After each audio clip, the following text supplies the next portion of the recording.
आज के इस वीडियो में हम लोग घन का कुल पृष्ठीय क्षेत्रफल, आयतन तथा विकर्ण निकालने के लिए सीखेंगे। तो यहाँ पे क्वेश्चन है कि एक घन का प्रत्येक किनारा 3 मीटर है, तो उसका कुल पृष्ठीय क्षेत्रफल ज्ञात करें। ये क्वेश्चन को सोल्व करने से पहले हम घन के बारे में कुछ जान लेते हैं। तो चलिए देखिए, यहाँ पे घन है, एक घन का फिगर बनाए हुए हैं।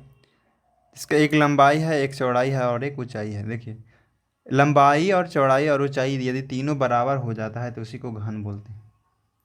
घन में कुल टोटल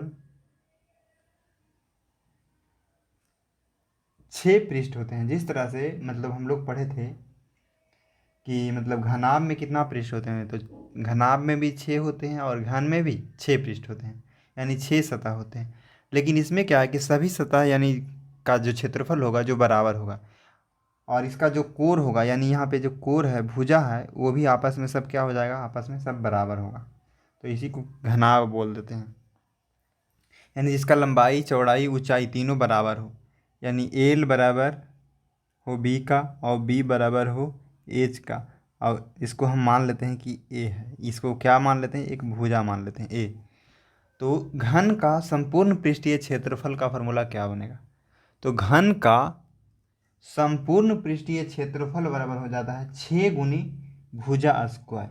यानी 6 को मल्टीप्लाई करेंगे, भुजा है जो ए क्या है यहाँ पे, ए जो कि है भुजा, ए क्या है तो भुजा, तो यानी 6 गुने भुजा का स्क्वायर।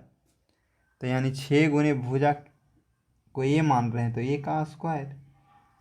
अगला है कि घन का आयतन क्या हो जाएगा, यानी कि घन का यदि आयतन निकालेंगे तो क्या होगा, तो घन का आयतन भी वॉल्यूम, तो घन का आयतन बराबर हो जाएगा भुजा क्यू, यानी 1 क्यू। इसी को हम लिख सकते हैं भुजा और भुजा का क्यू।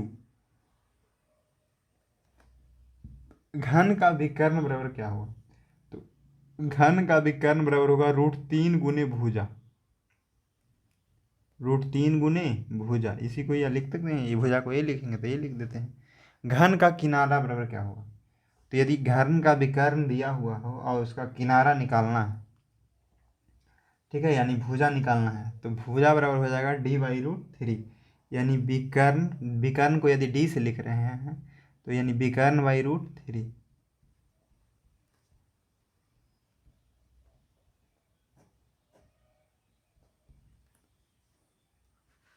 अगला, यदि घन का विकर्ण दिया हुआ रहे और संपूर्ण सतह का क्षेत्रफल पूछ ले, यदि विकर्ण दिया हुआ रहे या संपूर्ण सतह का क्षेत्रफल पूछ ले, तो 2 गुने विकर्ण के स्क्वायर, 2 गुने विकर्ण के स्क्वायर। इसी को लिख सकते हैं 2d का स्क्वायर। घन का आयतन बराबर, यानी विकर्ण दिया हुआ हो और आयतन पूछ ले, तो घन का आयतन बराबर हो जाएगा d के क्यू बटा, यानी विकर्ण के क्यू बटा 3√3, 3√3, यानी विकर्ण का क्यूब, यानी विकर्ण का क्यूब रूट बटा 3√3।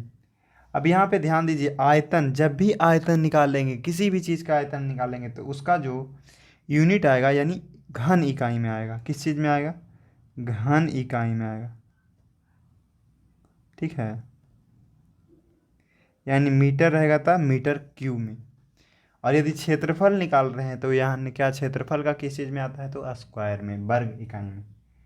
और जो ये लेंथ होगा तो लेंथ का तो सिर्फ इकाई रहता है। तो देखिए, इस प्रकार से हम लोग कुछ फार्मूला को देखे हैं, और यहाँ पे हम देखें कि घन का जो घन का जो किनारा होता है, जो किनारा को हम लोग और दूसरा चीज़ क्या बोल सकते हैं, भुजा भी बोल देते हैं। घन का ये किनारा होता है जिसको क्या बोलते हैं, भुजा भी बोल देते हैं। और घन में टोटल कितने किनारा होते हैं, तो गिन लेते हैं, 1 2 3 4 5 6 7 8 9 10 11 12, टोटल कितना किनारा हो गया, तो 12 हो जाते हैं। ठीक है दोस्त, अब हम लोग क्वेश्चन को सोल्व करेंगे। दोस्तों हम लोग सोल्व करेंगे कि दिया है भुजा बराबर 3 मीटर, यानी जो किनारा दिया हुआ है कितना मीटर है, तो 3 मीटर। ये किनारा है जो कितना मीटर है, 3 मीटर है। तो घन का क्या निकालना है, तो कुल पृष्ठीय क्षेत्रफल। तो हम लोग अब निकाल लेते हैं। घन का कुल पृष्ठीय क्षेत्रफल बराबर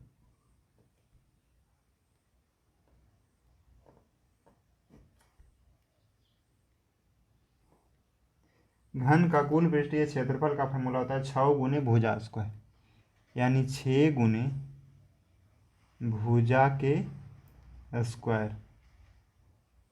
इसी को लिखते हैं क्या, 6 गुने a स्क्वायर। यही ना होता है। तो a का मान कितना है, यानी भुजा कितना है, तो 3 मीटर, यानी 6 गुने 3 का स्क्वायर। तो 6 गुने 3 का स्क्वायर का मतलब हुआ 6 गुने 3 गुने 3। अब सबको गुना कर लेंगे, 3 में 3 से और 6 में 3, 6 में 3 से, और फिर 6 में 3 से करेंगे 18, 18 में 3 से करेंगे तो 54,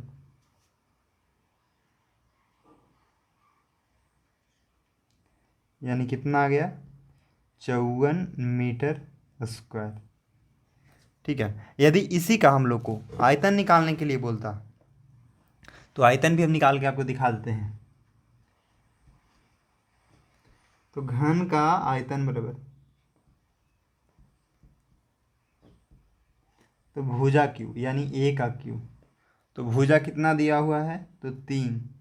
तो 3 का क्यू, 3 का क्यू का मतलब हुआ 3 गुने 3 गुने 3, 3 गुने 3 गुने 3। 3 में 3 से गुना करेंगे 9, और 9 में 3 से गुना करेंगे तो 27, यानी 27 मीटर क्यू इसका क्या आ गया, आयतन आ गया। ठीक है। तो आगे हम लोग बढ़ते हैं, दूसरा क्वेश्चन बनाते हैं। क्वेश्चन है कि यदि किसी घन का प्रत्येक किनारा 10 सेंटीमीटर हो तो उसका आयतन एवं विकर्ण निकालें। यानी किसी घन का दिया हुआ है किनारा कितना सेंटीमीटर, 10 सेंटीमीटर। यानी घन का जो भुजा दिया हुआ है कितना दिया हुआ है, तो 10 सेंटीमीटर। तो घन का भुजा बराबर 10 सेंटीमीटर। हमें निकालना क्या है, तो घन का आयतन निकालना है पहले। तो घन का आयतन बराबर, तो हम लोग घन का आयतन बराबर पढ़े हैं भुजा का क्यू, भुजा का क्यू। तो भुजा कितना है, 10। तो 10 का क्यू,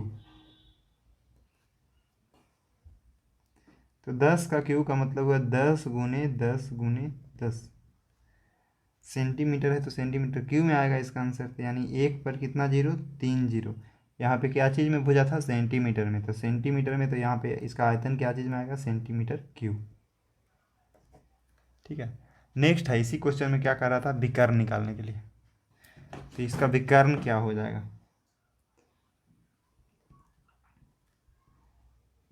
तो घन का विकर्ण बराबर,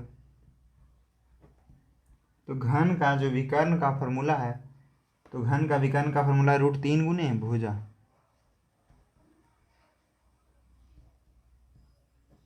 तो यहाँ पे √3 और भुजा कितना दिया हुआ है, तो 10। तो √3 में 10 से गुना करेंगे तो यानी 10√3। क्या चीज़ में दिया था, सेंटीमीटर में। तो यानी सेंटीमीटर, इसका क्या आ गया, विकर्ण आ गया। क्वेश्चन है कि यदि किसी घन का आयतन 64 सेंटीमीटर क्यूब है तो घन का किनारा की लंबाई ज्ञात करें। यानी कि घन का भुजा निकालना है। घन का किनारा का मतलब घन का भुजा निकालना है। तो यानी घन का भुजा निकालना है, तो घन का भुजा बराबर फॉर्मूला होता है, क्या दिया हुआ है, क्या दिया हुआ है, आयतन दिया हुआ है। यानी इसको हम लोग सोल्व करेंगे। दिया है, क्या दिया है, तो आयतन।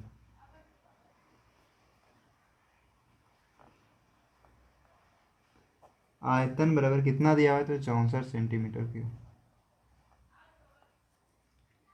तो आयतन बराबर 64 सेंटीमीटर क्यूब। तो आयतन का फॉर्मूला क्या होता है, तो भुजा क्यूब, यानी कि भुजा क्यूब, ए का क्यूब बराबर कितना हो गया, 64। तो यहाँ पे ए निकालना है, तो ए बराबर क्या हो जाएगा, 64 का, ये क्यू है उस साइड जाएगा तो क्यूब रूट में, यानी वर्गमूल। तो ए का 64 को हम लिख सकते हैं 8 गुने 8 गुने 8। तो ए बराबर 8, यानी इसका वर्गमूल कितना आ गया, 64 का घनमूल कितना आ गया, तो 8। 8 क्या चीज़, सेंटीमीटर में। यही आ गया इसका आंसर। यानी यदि घन का आयतन दिया हुआ रहे, घन का आयतन दिया हुआ रहे, तो घन का आयतन दिया हुआ रहे तो घन का भुजा बराबर होता है फार्मूला, घन का भुजा बराबर आयतन का घनमूल, यानी आयतन का घनमूल निकाल लेंगे तो घन का भुजा निकल जाए। एक और है चीज, यदि घन का विकर्ण दिया हुआ रहे, दिया रहे क्या, विकर्ण, विकर्ण क्या दिया हुआ रहे, विकर्ण दिया हुआ रहे। यदि घन का विकर्ण दिया हुआ रहे तो क्षेत्रफल कैसे निकलेगा, तो क्षेत्रफल बराबर हो जाता है, यानी घन का क्षेत्रफल बराबर 2d², यानी 2 गुने विकर्ण के स्क्वायर। ठीक है। और यदि विकर्ण दिया हुआ है रहे तो आयतन बराबर क्या हो जाएगा, आयतन बराबर, यदि विकर्ण दिया हुआ हो तो आयतन बराबर फॉर्मूला होता है dy√3 का क्यूब का होल क्यूब। ठीक है। तो इस प्रकार से कुछ फॉर्मूला था जो कि हमने आज को आपको बताया। दोस्तों आपको एक क्वेश्चन हम दे रहे हैं, आपको बना के दिखाना है। यानी किसी घन का किनारा दिया हुआ है कितना, तो घन का किनारा दिया हुआ है 12 सेंटीमीटर, तो आपको आयतन, भुजा दिया हुआ है 12 सेंटीमीटर, तो आपको इसका आयतन, इसका कुल पृष्ठीय क्षेत्रफल और इसका विकर्ण निकाल करके आंसर कमेंट करना है। ठीक है। तो दोस्तों यदि वीडियो अच्छा लगा है तो चैनल को सब्सक्राइब कर लीजिए, वीडियो को लाइक कर दीजिए और वीडियो को थोड़ा शेयर कर दीजिए। Thanks for watching.